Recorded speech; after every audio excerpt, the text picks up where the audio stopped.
ẹ wá gbọ́ o ẹ wá gbọ́ o Alhaji Hamzat Oriyomi condemn justice for Mohbad. Oriyomi condemn justice for Mohbad. Kí ló dé? Alhaji Hamzat Oriyomi ni o wọ́n condemn justice for Mohbad. Kí ni reason tí wọ́n ṣe condemn justice for Mohbad? Ẹni olùfẹ́ mi ẹ jọ̀ọ́ ẹ wá nǹkan fìdílé kẹ́ wá gbọ́ reason tí Alhaji Hamzat Oriyomi tó fi condemn justice for Mohbad.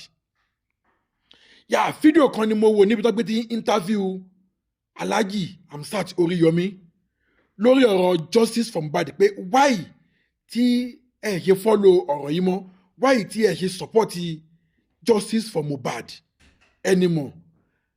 Nígbà tí máa yìí kọ́kọ́ sọ̀rọ̀, in fact inú mi kọ́kọ́ bàjẹ́, inú mi ò dùn. I won't lie to you guys. Ẹ̀yin olùfẹ́ mi, inú mi ò dùn. But as long run, nígbà tí máa yìí tẹ̀síwájú lórí ìṣàlàyé ẹ̀, ó wá yé mi díẹ̀ reason tí máa yìí ò fi taratara support justice for Mohbad mọ́. Ó ní bàbá Mohbad pé òun lóòótọ́, ó lóun dẹ́yìn fight bàbá Mohbad sí àbẹ́tẹ̀ òun. Ó ní kódà nígbà tí wọ́n dé pé kò ń ṣàwọn nìkan ni wọ́n wá, pé àwọn pẹ̀lú àwọn ọmọ ogun wọn. Ó lóun dẹ́ welcome wọn, òun fún wọn lómi, òun fún wọn ní gbogbo nǹkan tí wọ́n need. Kódà òun tún ní kí iná àwọn boys àwọn kó tún support justice yẹn. Ó ní jẹ́ jámọ̀ pé candle night tí wọ́n ṣe fún Mohbad ní Ìbàdàn, wọ́n náà wọ́n wà ń bẹ̀, wọ́n náà wọ́n kàn show identity àwọn ni, wọ́n náà wọ́n wà ń bẹ̀. Wọ́n níbi táwọn ti wá realize wípé justice for Mohbad pé a lè rí gbà, pé ibi táwọn ti back up nìyẹn, pé ìwòye táwọn wò, investigation táwọn ṣe, àwọn rí pé number one justice for Mohbad pé a lè rí gbà. Nítorí pé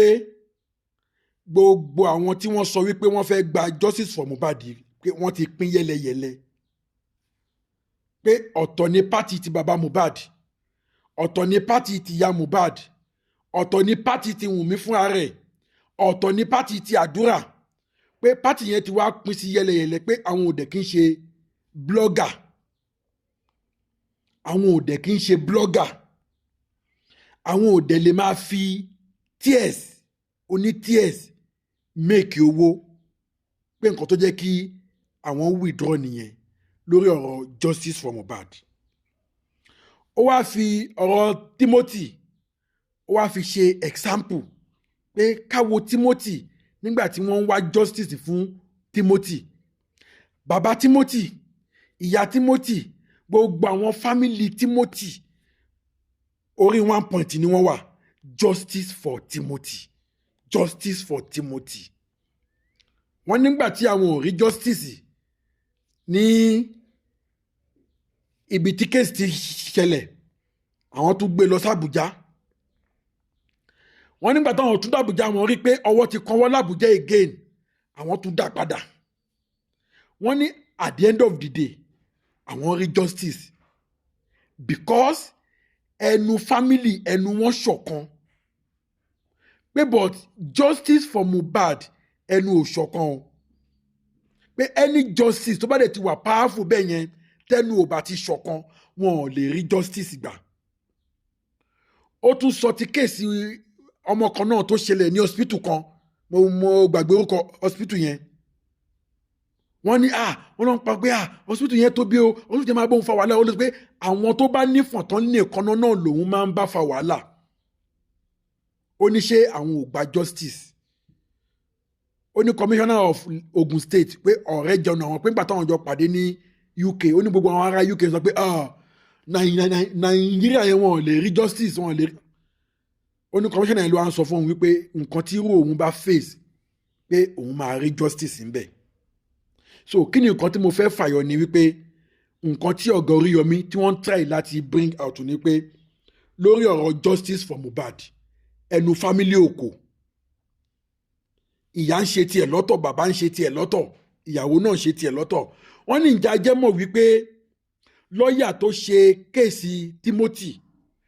tó ń wìn ní kéèsì yẹn wọ́n ní ìkan nínú àwọn suspect Justice for Mohbad ìkan nínú àwọn suspect ó ti lọ lèdí àpò pọ̀ mọ́ lọ́ọ̀yà tá à ń sọ̀rọ̀ pẹ̀ yìí ṣàtìrí adẹ̀ sọ pé à ń wá justice ẹnu wa ò dé kò ẹnu bàbá òkò mọ́ ti yà mọ́ ti ọmọ oníkálukú kọ́ wà spread up ni tí ẹ̀ bá dé gbàgbé wípé àwọn kan ń jà wípé kíyà Mohbad àti bàbá Mohbad pé kí wọ́n padà pé tí wọ́n bá padà ó ṣeé ṣe kí justice for Mohbad kó wáyé àwọn kan go against ẹ̀ mí ní parọ́ fún yín èmi gan-an náà jẹ́ kan náà àwọn tó go against ẹ̀ torí mo wò pé eré kí lajá ń bá ẹkùn ṣe ìwọ tí nǹkan báyìí ṣẹlẹ̀ sí ọmọ ẹ láti bẹ̀rẹ̀ pẹ̀pẹ̀ ta ló yẹ kó kọ́kọ́ pariwo kó kọ́kọ́ ké gbàjarè síta kó kíbò sí síta pé ẹjọ́ o ẹ bá mi wẹ́ ẹni tó gbẹ̀mí ọmọ mi o ẹjọ́ o ìwọ iná ló wá ń lè dí àpò pọ̀ mọ́ àwọn tó ṣekùnfà bọ́mọ ẹ ṣe jáde láyé so ó jẹ́ kí èmi personally kí n má support pé kí bàbá Mohbad àti ìyá Mohbad kí wọ́n join together but níbi tí ọ̀rọ̀ gbé dé yìí ó máa fẹ́ dàbẹ̀ ní pé join together yẹn torí mo rí point nínú nǹkan tí ọ̀gá Oríyọmí kọ́kọ́ tí wọ́n sọ gbẹ̀yìn ìgbà tó kọ́kọ́ bẹ̀rẹ̀ ọ̀rọ̀ yẹn mo go against ẹ̀ tó ní a lè rí justice fún Mohbad nítorí pé kí ni ẹnu òkò inú kọ́kọ́ bí mi sí ọ̀rọ̀ yẹn pé báwo ni ó di àgbàlagbà abiyamọ tó yẹ ó ṣe máa sọ ọ̀rọ̀ justice báyìí tó máa mú ní yọ̀bọ̀kẹ́ pé gbogbo dìó Nàìjíríà wọ́n wá justice fi yàn ìwọ ní a lè rí gbà bàbá yìí má jẹ́ kí àwọn ọmọ Nàìjíríà fèsì ẹ̀ but nígbà tí mo wá ń tẹ̀lé ọ̀rọ̀ yẹn lọ mo wá rí ibi tí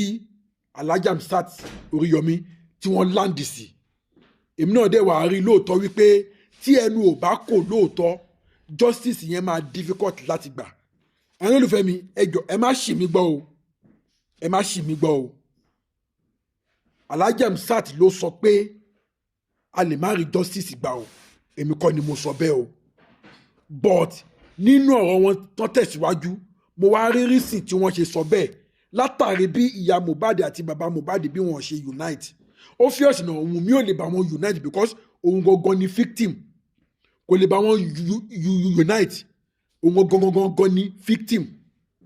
so in this case bí ọ̀rọ̀ Alhaji Hamzat Oríyọmí bó ṣe lọ nìyẹn o wọ́n ní tí ẹnu ò bá kò lórí ọ̀rọ̀ justice for Mohbad a lè rí justice gbà o ẹnu ìfẹ́ mi ẹjọ́ ẹ bá mi share fídíò yìí ẹjọ́ kó kan ìyá Mohbad àti bàbá Mohbad ní ara kí wọ́n lè tètè find solution sí ọ̀rọ̀ yìí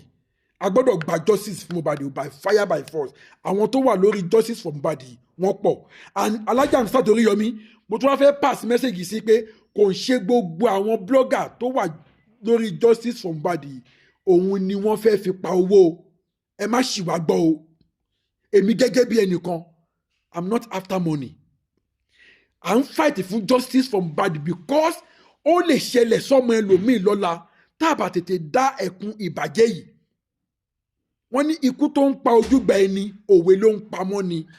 àwọn tó ṣe ti Mohbad yìí tó ń bá lọ score free wọ́n tún lè ṣe tẹlòmíì wọ́n tún lè ṣe tẹlòmíì wọ́n tún lè ṣe tẹlòmíì ọmọ tálámọ̀ tó máa kàn lọ́la òun mo yẹ fẹ́ put correction lórí ọ̀rọ̀ tí Alhaji Hamzat Oríyọmí sọ pé àwọn òun ṣe blogger tó máa ń fi tears àwọn olólùfẹ́ tears àwọn tí ìbànújẹ́ bá bá tó máa fi ń wá owó pé àwọn ò kí ń ṣe irú ẹ̀ ẹ má gbàgbé pé kò ṣe gbogbo ẹni tó wà lórí platform ló fẹ́ fi justice for Mohbad wá owó no à ń wá justice for Mohbad kó má bàa ṣẹlẹ̀ mọ́ kí ìwà bẹ́ẹ̀ bá bàa máa ṣẹlẹ̀ mọ́ kí ìwà bẹ́ẹ̀ kọ́ lè fi jófin kọ́ lè fi dẹ́kun kẹ́lómi tó bá fẹ́ ṣerú yẹn kó mọ̀ wípé tóun bá dán wò òun á bára òun nílé ẹjọ́ kò ṣe pé à ń torí owó o so gẹ́gẹ́ bí ọ̀rọ̀ tí Alhaji Hamzat Oríyọmí sọ òun ló yẹ kí n fún ọ ní pọ́ìntì yẹn gbogbo akọ́là fi ń wá owó ẹ ṣe gbọ́dọ̀ lólùfẹ́ mi ẹjọ́ ẹ bá mi share fídíò yìí kẹ́lẹ́ bá mi subscribe sí Ẹlẹ́yẹlé Global TV lórí YouTube bákan náà lórí Facebook Ẹlẹ́yẹlé Global TV tá a bá tún gbọ́ lórí ọ̀rọ̀ Alhaji Hamzat Oríyọmí màá tún mú wá báyìí justice for Mohbad justice for Mohbad justice for Mohbad ire o.